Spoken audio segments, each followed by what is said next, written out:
تلک آیات الکتاب، یہ آیات ہیں الکتاب کی، اللہ کی کتاب، یا اس سے مراد لوح محفوظ بھی جس سے یہ قرآن نازل کیا گیا، الکتاب۔ والذی انزل الیک، اور جو نازل کیا گیا آپ کی طرف، من ربک، آپ کے رب کی طرف سے، الحق، وہ حق ہے، با مقصد ہے، پرپز فل ہے، سچائی پر مبنی ہے۔ وَلَٰكِنَّ أَكْثَرَ النَّاسِ لَا يُؤْمِنُونَ، لیکن اکثریت لوگوں کی ایمان نہیں لاتی، حق بات کو قبول نہیں کرتی۔ یہ پورے قرآن کا اسلوب ہے کہ اکثریت ہمیشہ گمراہ رہے گی، بہت کم لوگ ہیں جو حق بات کو قبول کریں گے۔ اس وقت بھی آپ دنیا میں دیکھ لیں، مسلمانوں کو اگر کمپیئر کریں تو دنیا میں آلموسٹ 2/3 کے قریب کفار ہی ہیں، اور پھر مسلمانوں میں بھی کتنے لوگ ہیں جنہیں بات کی سمجھ ہے۔ اکثریت ہمیشہ حق سے غافل رہتی ہے، اور یہ حقیقت بھی ہے کہ حق جو ہے وہ اس کائنات کی سب سے قیمتی چیز ہے، جو کوشش کرے گا اسی کو ملے گا۔ اب دیکھیں، میں نے اسے وقف کر دیا تھا، ویسے یہ بنتا تھا من ربک الحق، میں نے من ربک کے اوپر اسے وقف کیا، تو اب اگر میں اگلے پورشن کو الگ سے پڑھوں گا تو پھر اسے الحق کر کے پڑھا جائے گا، الحق ولكن اکثر الناس لا يؤمنون۔ اللہ الذی رفع السماوات بغیر عمد، اللہ ہی ہے جس نے آسمان کو بلند کیا ہے بغیر کسی ستونوں کے، ترونہا، کہ جن کو تم دیکھ سکو۔ دو معنی ہو سکتے ہیں کہ یہ آسمان ایسے ستونوں کے اوپر بلند ہے جنہیں تم دیکھ نہیں سکتے، اور یہ معنی بھی درست ہے کہ یہ آسمان بغیر ستونوں کے بنایا گیا ہے، بغیر ایسے ستونوں کے کہ جو تمہیں نظر آئیں، یا تم دیکھ تو رہے ہو کہ بغیر ستونوں کے ہم نے اس کو بنایا۔ اتنی اونچی چھت بغیر ستونوں کے، یہ اللہ تعالیٰ کی قدرت کا مظہر ہے۔ اس زمانے میں تو اتنی بات ہی کی جا سکتی تھی نا، لیکن آج جس طرح سائنس نے ہمیں بتایا ہے اور جو تفصیلات سامنے آئی ہیں، وہ تو انسان پاگل ہو جاتا ہے سوچ کے، اتنی وسیع یونیورس صرف پہلے آسمان کے نیچے، کہ اس کی وسعت کا اندازہ لگانا ہی ناممکنات میں سے ہے۔ اور اندازہ لگا کہ آپ سائڈ پہ ہوں گے، تھوڑی دیر بعد وہ اس سے بھی زیادہ ایکسپینڈ کر چکی ہوگی، یونیورس ایکسپینڈ کر رہی ہے۔ ثم استوى علی العرش، اس کے بعد اللہ تعالیٰ نے عرش پر استوا فرمایا۔ اب یہ دیکھ لیں، متشابہات آ گئی ہیں، اللہ عرش پر مستوی ہوا۔ اب یہ اللہ کے سوا کسی اور ہستی کے لیے ہوتا نا تو ہم کہتے کہ وہ تخت پر بیٹھ گیا، لیکن اب عربی زبان کی وکیبلری کا بھی ایشو ہے، انسان کی زبان جو ہے بہرحال اس کی حدود ہے، تو یہاں پہ ہم ترجمہ کیا کرتے ہیں، اللہ تعالیٰ اپنے عرش پر مستوی ہوا، اس لفظ کو استوائی رہنے دیتے ہیں جیسا کہ اس کی شان کے لائق ہے۔ اس کا وہ تخت حکومت ہے، اس کا اپنے تخت حکومت پر متمکن ہونا اس طرح نہیں ہے جیسے کوئی بادشاہ کسی تخت کے اوپر، یا کوئی پرائم منسٹر یا پریزیڈنٹ کسی کرسی کے اوپر بیٹھتا ہے، کیونکہ یہ پھر مثال ہو جائے گی، اور قرآن میں واضح ہے لیس کمثلہ شیء، اللہ کی مثل کوئی شے ہو نہیں سکتی۔ وسخر الشمس والقمر، اور اسی نے پابند کیا ہے سورج کو بھی اور چاند کو بھی، کل یجری لاجل مسمی، یہ سب کی سب جو اللہ تعالیٰ کی مخلوقات ہیں ایک مقررہ میعاد تک کے لیے رواں دواں ہیں۔ اللہ تعالیٰ نے سب کو کام میں لگا دیا ہے۔ آپ فرام کریشن ٹو کریٹر میری ویڈیو دیکھیں، ہو کریٹڈ گاڈ، اسی طریقے سے اللہ کون ہے، تو اس میں نے پوری کائنات کا تعارف کروایا ہے۔ انسان پاگل ہو جاتا ہے کہ اللہ تعالیٰ نے ان ساری کی ساری چیزوں کو نہ صرف پیدا فرمایا بلکہ کام میں بھی لگا دیا ہے، ہر چیز کو حرکت میں لگایا ہوا ہے، اور اتنی مشکل وہ حرکات ہیں کہ انسان اس حرکت کو دیکھ کے پریشان ہو جاتا ہے کہ یہ اللہ تعالیٰ نے کس طریقے سے اس چیز کو مینج کیا ہوا ہے۔ یعنی آپ دیکھیں کہ زمین جو ہے وہ سورج کے گرد بھی چکر کاٹ رہی ہے اور اپنے محور کے گرد بھی 7 پیرلل میں گھوم رہی ہے، اور پھر اپنے محور کے گرد جو گھومتی ہے اس میں جو اس کا ایکسس ہے اس میں بھی یوں بھی کرتی ہے ساتھ، جیسے لٹو جب رکنے والا ہوتا ہے یہ موشن بھی اس کی ساتھ چل رہی ہے۔ اور چوتھی موشن یہ ہے اس کی کہ وہ جب سورج کے گرد جو گھوم رہی ہے نا تو پورا نظام شمسی بھی پوری رفتار کے ساتھ پچھلے اربوں سال سے ویگا سٹار کی طرف جا رہا ہے، اور وہ جو اس کی رفتار ہے وہ انبلیویبل ہے، 1 سیکنڈ میں 1000 کلومیٹر۔ سورج 1 سیکنڈ میں 1000 کلومیٹر یوں جا رہا ہے، اور زمین جو ہے نا اس کے گرد گھوم رہی ہے، وہ ایسے تو گھوم بھی رہی ہے، ایسے بھی 1000 کلومیٹر طے کرتی جا رہی ہے۔ وہ آپ ذرا ڈسکوری چینل پہ اور نیشنل جیوگرافی پہ دیکھیں، وہ مطلب پاگل ہو جاتا ہے دیکھ کے۔ آپ کو تو صرف یہ پتا ہے کہ ایسے گھوم رہی ہے، نہیں، صرف ایسے نہیں گھوم رہی، وہ ساتھ ایسے بھی گھوم کے آگے بھی ٹریول کر رہی ہے، 1000 کلومیٹر 1 سیکنڈ میں بھی طے کر رہی ہے۔ پریشان۔ اور یہ تو ایک چھوٹا سا ایک آپ کو یہ سولر سسٹم نظر آ رہا ہے،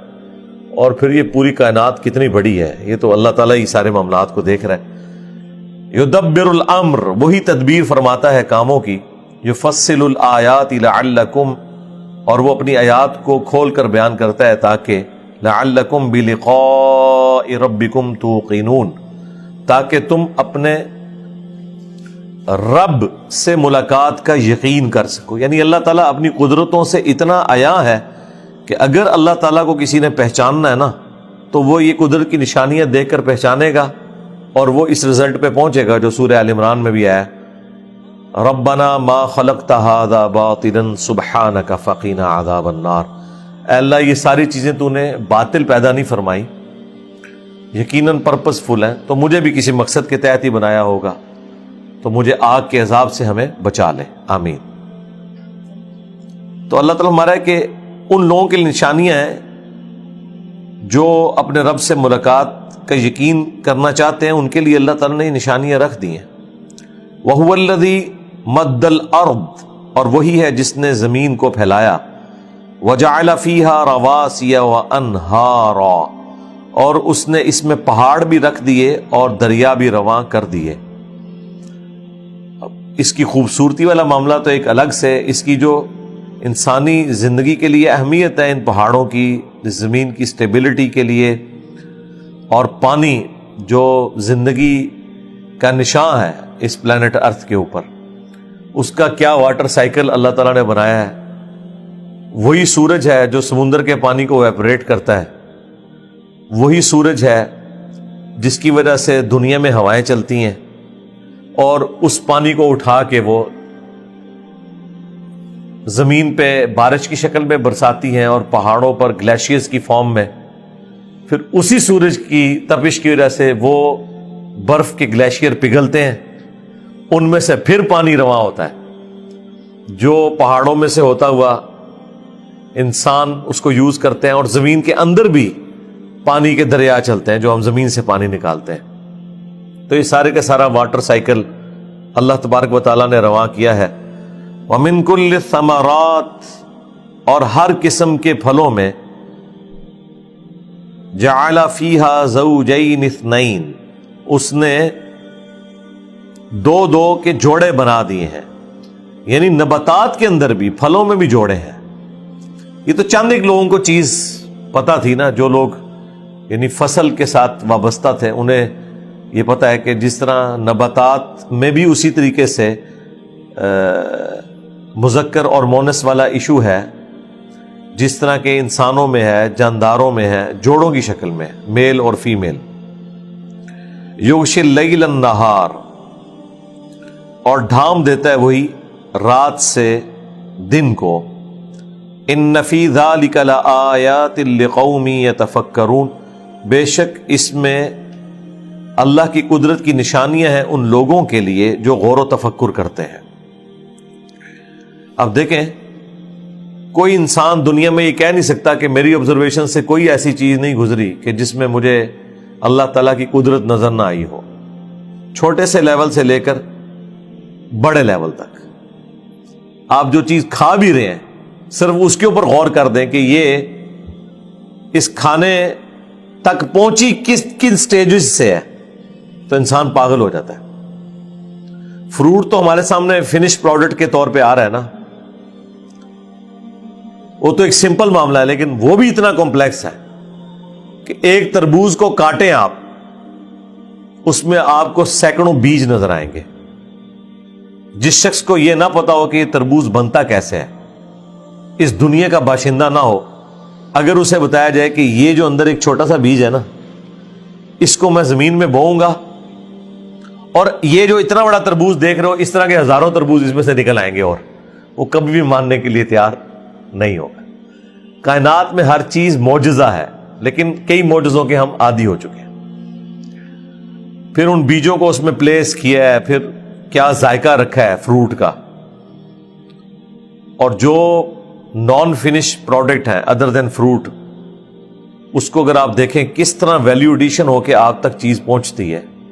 ایک گندم کا دانہ بویا جاتا ہے، اس میں سے بالیاں نکلتی ہیں، پھر وہ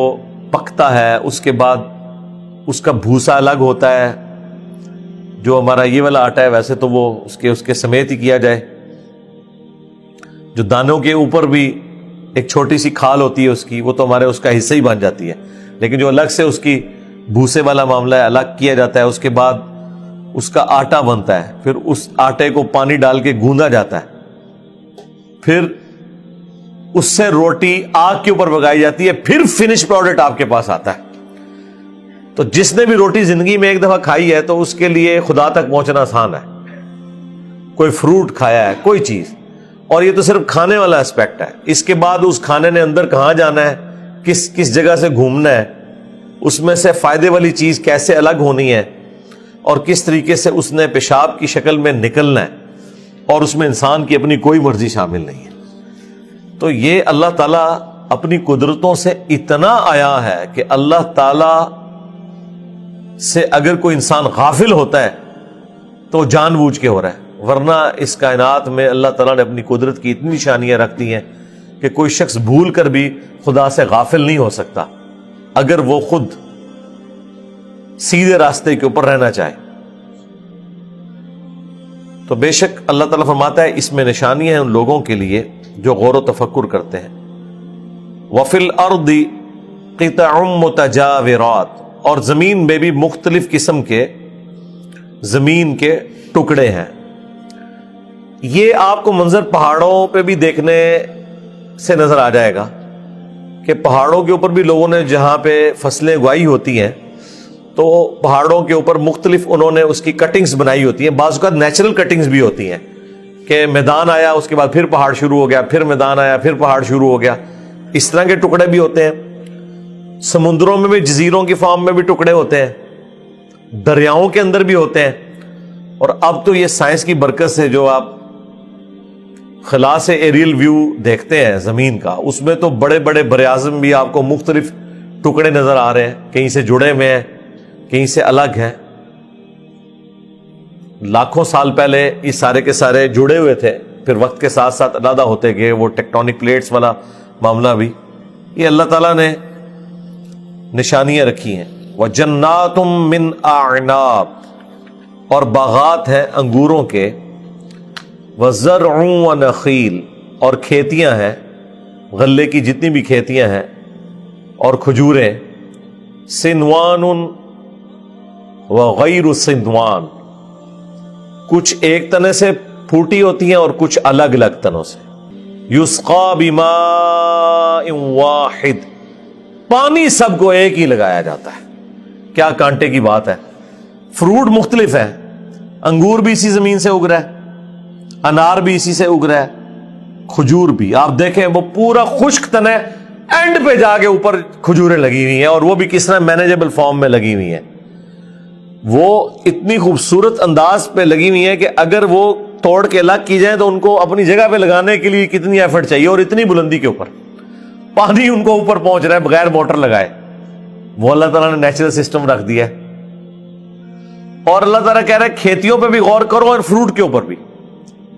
ان میں کتنا فرق ہے۔ کھیتی پوری کی پوری کاٹ لی جاتی ہے، زمین بالکل فارغ ہو جاتی ہے، آپ نئی چیز اگاتے ہیں، فروٹ کے کیس میں یہ نہیں ہوتا. فروٹ میں درخت اپنی جگہ رہتا ہے, فروٹ اتار لیتے ہیں آپ, پھر کچھ عرصے بعد دوبارہ فروٹ لگ جاتا ہے اس پہ. تو یہ اللہ تعالیٰ نے قدرت کی نشانیاں رکھی ہیں, اور بعض ایک تنے کے اوپر ہوتے ہیں, بعض الگ الگ تنوں کے اوپر ہوتے ہیں. اب کھجور کے کیس میں آپ دیکھیں ہر ایک چیز آپ کو کمبائنڈ فارم میں ایک جگہ نظر آئے گی, لیکن اگر آپ کنو کو, مالٹے کو, سنگتروں کو, ان کو دیکھیں تو پورا درخت ہے, ہر ایک تنے کے اوپر الگ سے شاخیں ہیں. آم کا درخت ہے, علیحدہ سے شاخیں ہیں, اور ہر ایک میں اپنا اپنا فروٹ لگا ہوا ہے. یہ اللہ تعالیٰ کی قدرت کی نشانی ہے جی. اور اللہ تعالیٰ فرما رہا ہے کہ یسقا بماء واحد, سب کو ایک ہی پانی سے سیراب کیا جاتا ہے. وَنُفَضِّلُ بَعْضَهَا عَلَى بَعْضٍ فِي الْأُكُلِ, جبکہ ہم نے فضیلت دے دی ہے بعض کو اپنے ٹیسٹ میں بعض چیزوں کے اوپر. یعنی ایک ہی پانی سے چیزیں اگ رہی ہیں, ٹیسٹ میں فرق بھی ہے اور ٹیسٹ میں فضیلت بھی دے دی ہے. کوئی چیز جو ہے وہ ایکسٹرا آرڈنری ٹیسٹی ہے, ویسے تو ہر چیز ہی ٹیسٹی ہے, لیکن ایک سے ایک بڑھ کے. آپ آم کی اقسام ہی دیکھیں, اس کے ٹیسٹ کو آپ کمپیئر کرنا شروع کریں تو کتنا فرق ہے. پھر آم ورسز دوسرے فروٹ دیکھیں, ان کے ٹیسٹ میں فرق ہے. ایک ایک فروٹ کے اندر کتنی اقسام ہے, ان کے ٹیسٹ کے اندر بھی فرق ہے. اب یہ ساری کی ساری چیزوں کے بارے میں اللہ تعالیٰ فرما رہا ہے ان فی ذلک لآیات لقوم یعقلون, بے شک ان تمام قدرت کی نشانیوں میں وہ لوگ جو کہ عقل مند ہیں ان کے لیے نشانیاں پوشیدہ ہیں. اللہ تعالیٰ کی یہ ساری قدرت کی نشانیاں. اب یہ ساری نشانیاں بیان کر کے اس کے بعد اینڈ رزلٹ نکالا جا رہا ہے اس سے متعلقہ, کہ جو اللہ اس بات پر قادر ہے کہ اس نے بغیر ستونوں کے آسمان کو اٹھایا, جو اللہ اس بات کے اوپر قادر ہے کہ اس نے سورج کو, چاند کو اور باقی چیزوں کو کام میں لگا دیا, جس نے پہاڑ جما دیے, اس میں دریا رواں کر دیے, نباتات کی ہر چیز جوڑوں کی شکل میں بنائی, اور رات کو دن کے ذریعے ڈھانپ لیا, اور زمین میں مختلف قسم کی قطعات بنا دیے,